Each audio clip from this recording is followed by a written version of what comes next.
No, to know that, nobody's perfect. We're Always starting with the nobody's perfect nobody's conversation. Hi, perfect. everybody. Welcome to Content Creation Made Easy. This is your host, Jen Liddy, and I'm here with Orit.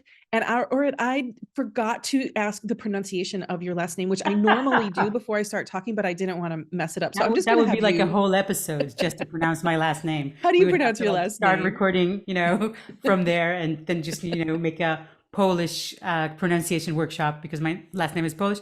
It's Kruglanski, but don't I sweat wasn't too far off. Okay. So it. we're just jumping into this conversation today because I have a guest that I have literally been trying to get on the podcast for a year. I met Orit in a group that we're in together, and she is a vision educator.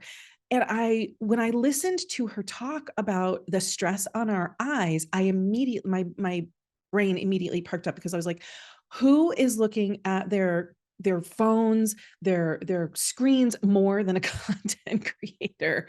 And so I wanted to invite her on to talk about how we can kind of ease the strain and pain and stress that's on our eyes to help us make content creation easier for us. If we're going to be looking at our screen all the time, how can we do it better? So, Orit, thank you so much. Thank you for coming in from Barcelona to meet with me this morning. It's afternoon for you, and I'm so glad to finally begin connecting. Thank you. Thank you. Thank you for inviting me. Yeah, can you tell us a little bit about how you got into being a vision educator? Yes. Well, when I was around 8, this is a long story. No, Okay. when I when I was around 8, I was fitted with glasses and was told this is life, and I would wear glasses for the rest of my life. Mhm. Fast forward 30 years later, and some 8.5 diopters of nearsightedness. I found out that eyesight can improve, and went to study it for myself in the beginning. Then just fell in love with the method and decided to drop the other things I was doing and start teaching it. I also Awesome. did drop my own glasses in the process. Mm. Although today I will be talking to you about how to not strain so much in front of the computer, Mhm. everything about eyesight improvement has to do with relaxation. So basically, if you could just really relax, everybody could let go of your glasses. I think that's a good, like, we need that in every area of our life. If you could just relax, everybody, just relax. Right, but we would have to go area by area. If you could just We're, relax, if you could today we're just relax, focusing if on you our could just lives. relax. But we can't, can we? No. When I have a similar story. When I was 7, I remember very specifically being at this the name of this place was the Pearl Vision Center in West Babylon, where I grew up. And I remember across the street was a Burger King, and there were some trees across the street. And the doctor put my glasses on, and I looked at my mom and I was like, "Mom, there's leaves on those trees. There's bricks on that building." Like, I could see everything for the first time in 7 years. I've been, of course, wearing glasses since then, but so that's why I'm so excited to talk to you.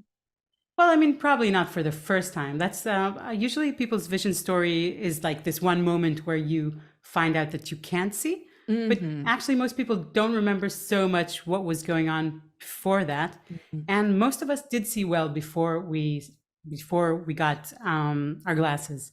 So Ah. usually, the story goes something like this: you were a baby, you trained, you learned how to walk, talk, la la la, and see Hmm. probably well, most people, not everyone, but most people.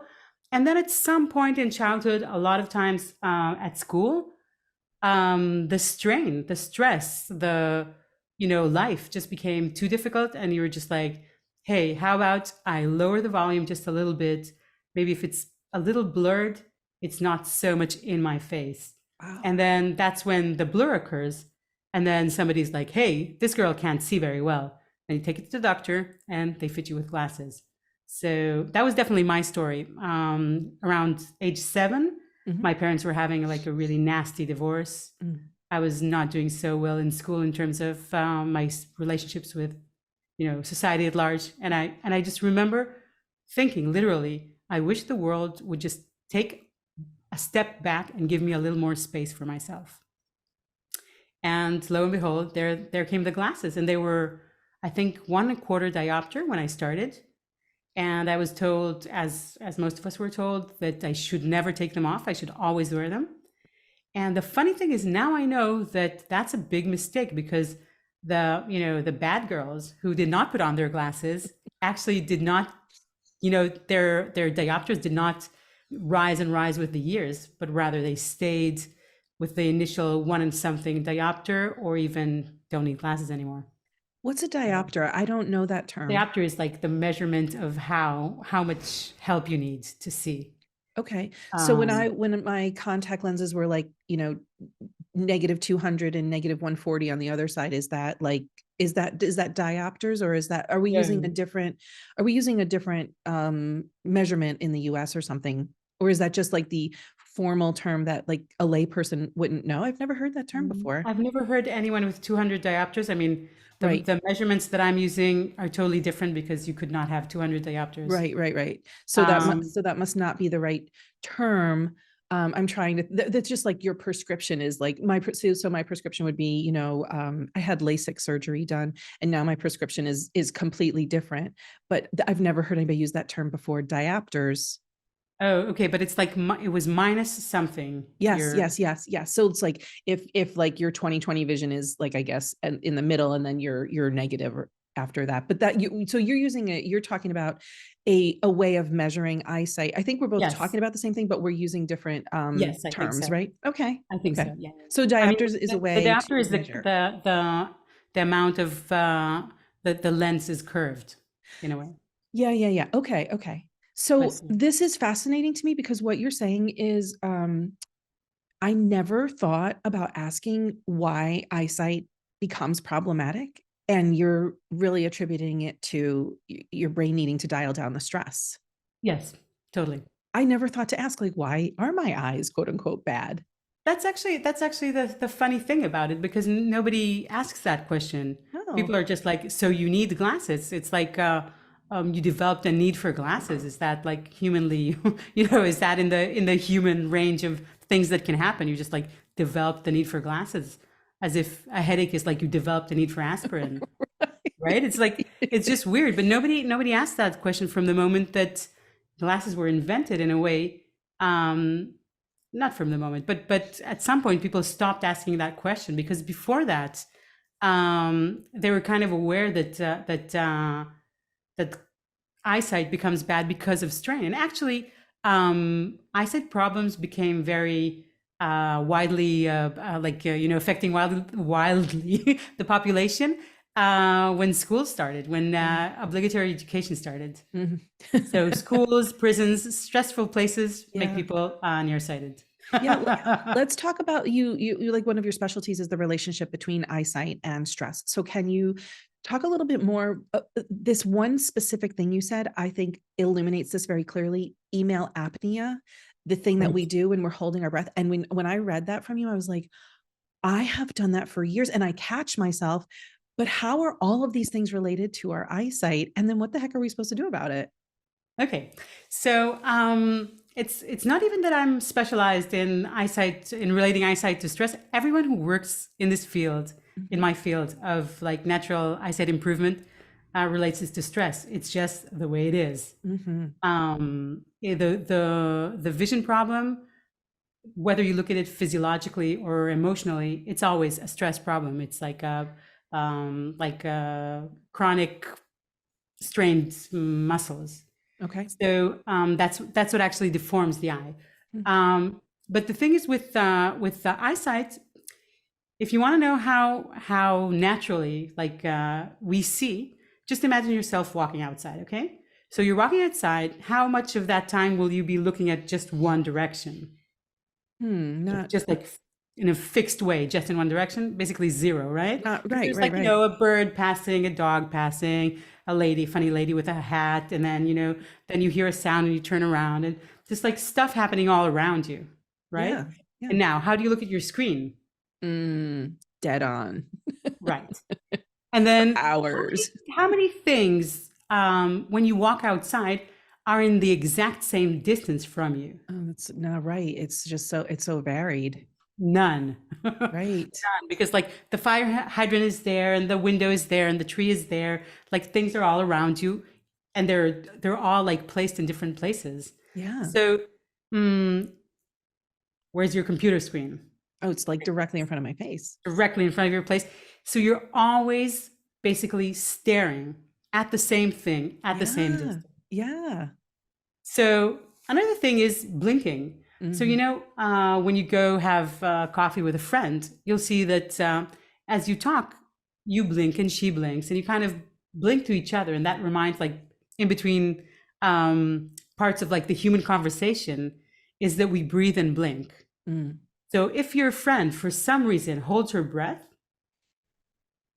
after a while, you'll go, totally unconsciously. You'll just like, and then she'll go, because you cannot be with someone that holds their breath. It's, it just really creates tension in you because Okay. we have this communication between Mm. humans. Mhm. Now, your computer, on the other hand, can sit all day without breathing even once. Right. Like I'm like here taking deep breaths at this point. So, so really, like the whole situation of sitting in front of the computer or working on your phone or any other screen Yeah. is very contrary to the way that naturally our eyes are meant to work. Also, Mhm. if you think again about walking outside, how much of the time um, are things pretty close up, and how much of the time are things pretty far? Yeah, they're usually pretty far away. I mean, it's They're very usually rare. pretty far away. Sometimes it's funny that you say that because sometimes I'll go for a walk with the dog and I'll see a like a berry on a tree or a flower and I have to get real close. And it's a weird thing to do. Like you're stopping, you're getting close, but that's not the norm when you're outside.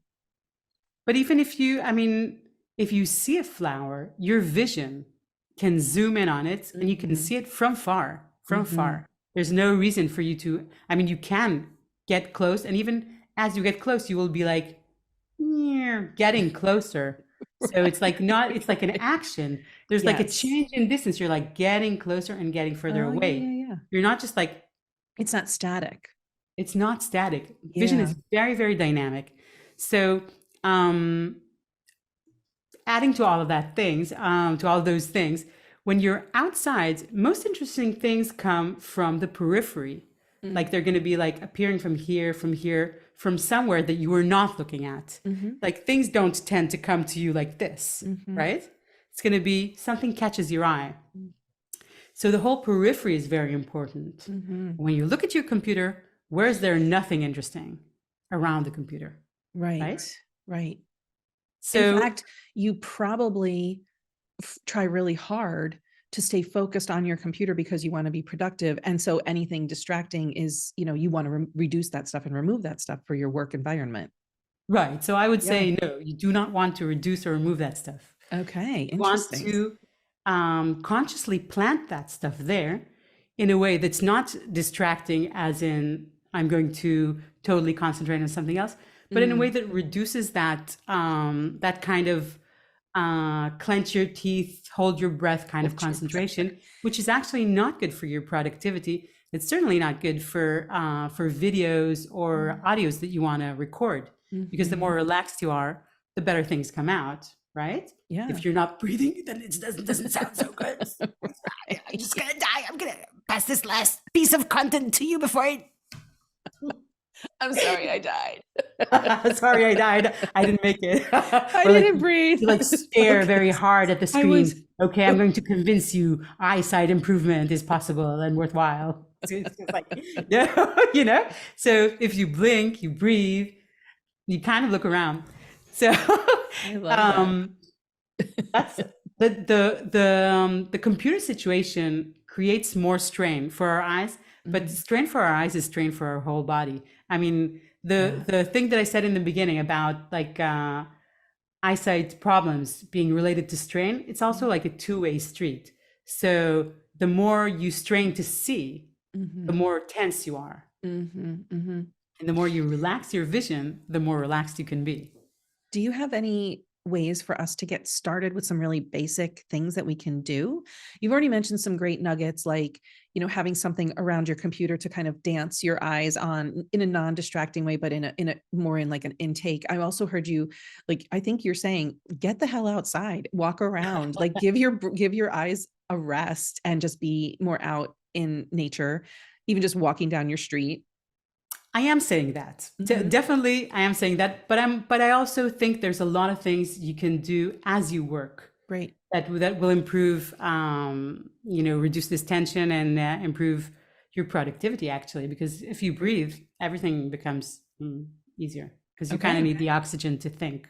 So, um, the first thing about eyesight is that you need to include the periphery. So you want to put some, you want to not have your computer stuck on the wall, but rather have it maybe near a window. Mm-hmm. And if not, you can have some like moving stuff like a mobile or a plant or something that'll just occasionally catch your eye. Mm-hmm.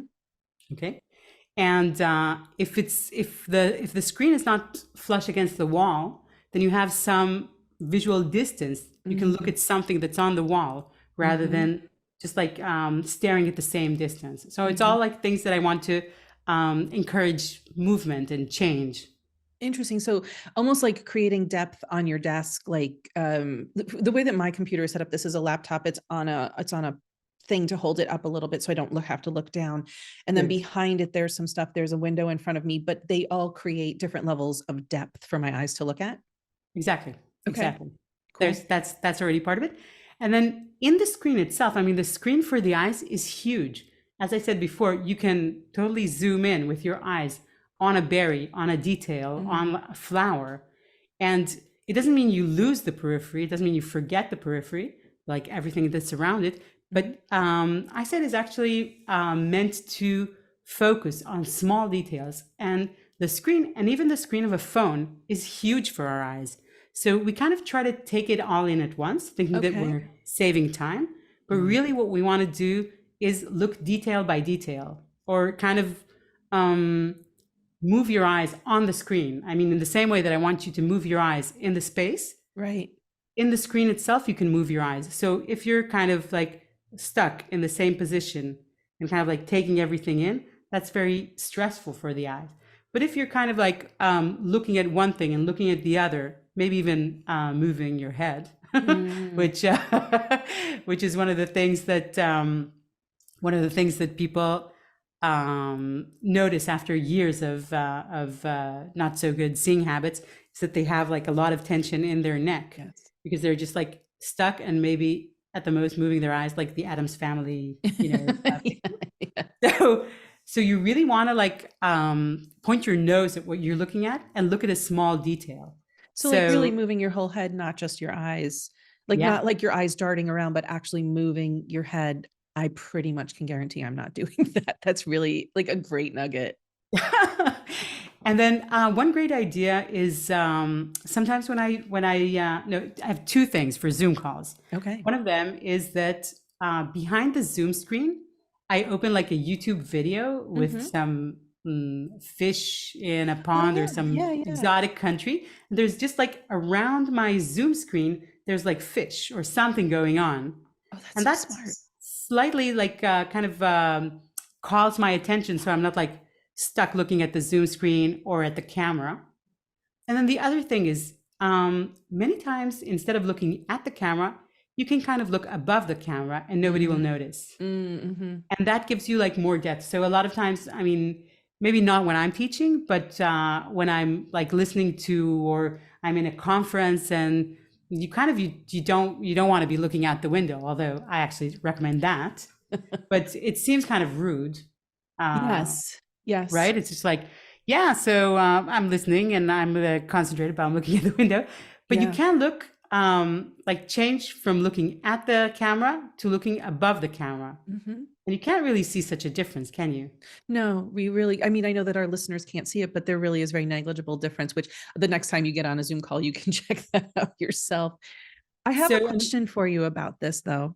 hmm, So, I was on a call yesterday. It was a group call, and I find that it's very fatiguing to always be looking at people's faces because on a Zoom call with not a huge group, but maybe 5 or 6 people, you're looking at the people, and it's tiring. The way that I would do that in an in-person meeting, you'd be looking down and looking up and looking down and looking up. And I am a doodler and a drawer and a colorer when I'm in a meeting to help my brain stay, present. And that's how I learn. And I realized like, oh, I'm so tired just being super present and looking and looking and looking when what I really wanted to do was put my head down and color, but and still listen. right. But, um, you know, instead of like actually nobody knows what your eyes are doing exactly because there's no eye contact on Zoom. I mean, Mm-hmm. it looks like eye contact when I'm looking at the camera, but then I'm definitely not looking at you. When I'm looking at Totally. it looks like something else. So I mean, I don't know how this will, do weird things to the generations to come who Exactly. are like who live their life online Yes. and are not will never know eye contact as we did. Right. But what you can do is just like let your eyes kind of instead of like for instance, you're looking at me, but you Yeah. can also look at the background. Right.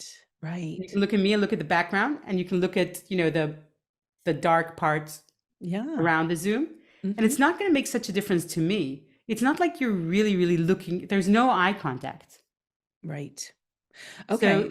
just like letting your eyes wander a bit. And I know it's really a short-sighted thing to tend to do is to want to give your full attention by looking straight Right. at the person. But even in person, people who do not have eyesight problems do not maintain eye contact all the time. Huh. They just kind of Yeah, and it's realistic. It's not realistic in person to maintain eye contact all the time, but I do find online it's a fatiguing thing. yeah, but there's like no need to do it because I anyway, know. the I other love this person is hint. Thank you for not the meeting your permission. eye contact. It's not happening. Well, thank you for the permission.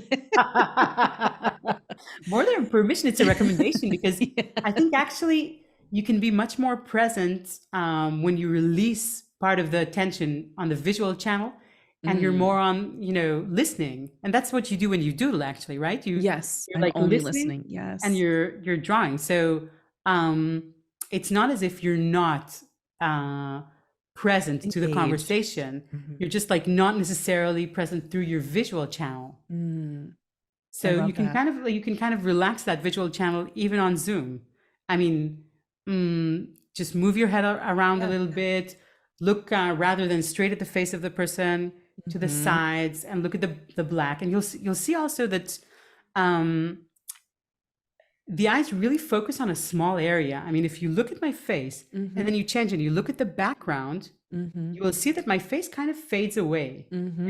In it, Mhm. right? Yeah. So the eyes are not meant to take in everything, focusing on everything at once. They just focus on, just like us, they just focus on one thing at a time. Okay. So you want to be like changing that one thing. Um, Frequently. that's because that's the way frequently because that's the way the eyes are relaxed. Yeah. Is there any other little nugget that would be helpful? Oh, there's so many things, but I know.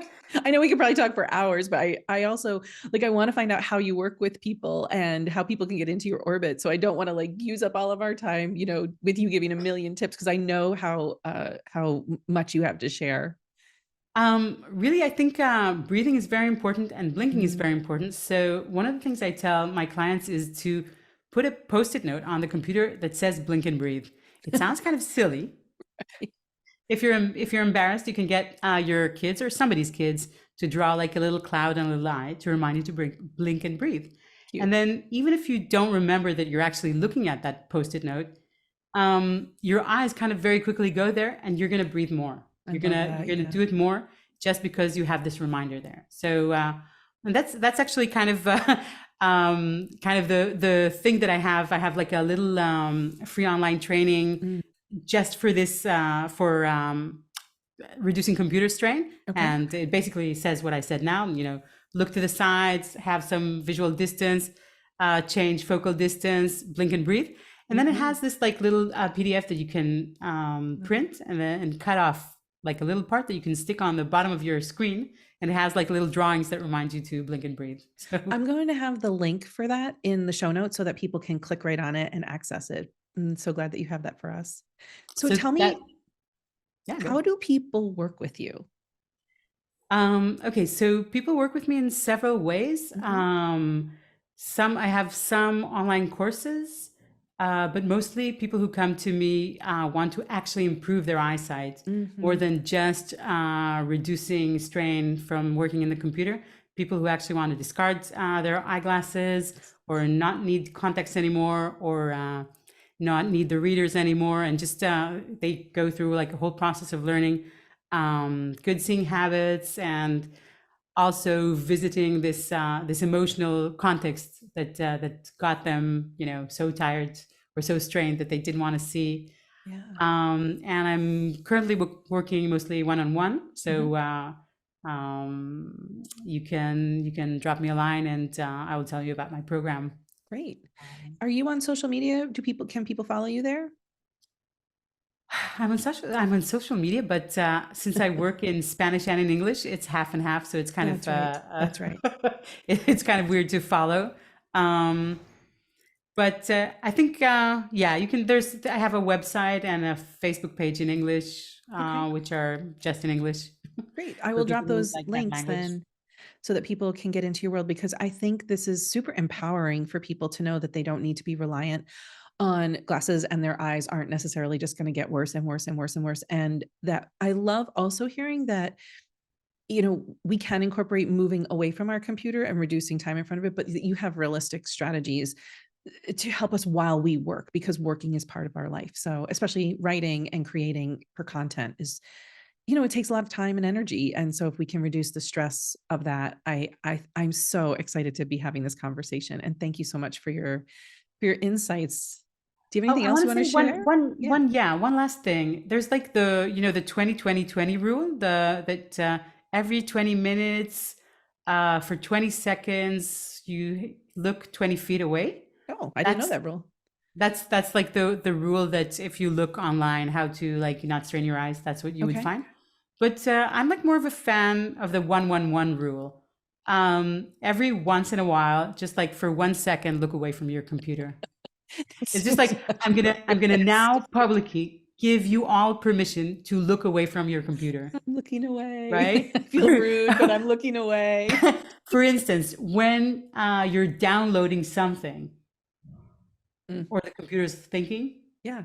you can look away from the You computer. don't have to watch your you computer don't, you do don't have to that. you don't have to watch it. A watched pot never boils. Oh, that's Don't watch great. the download. Just look through the window.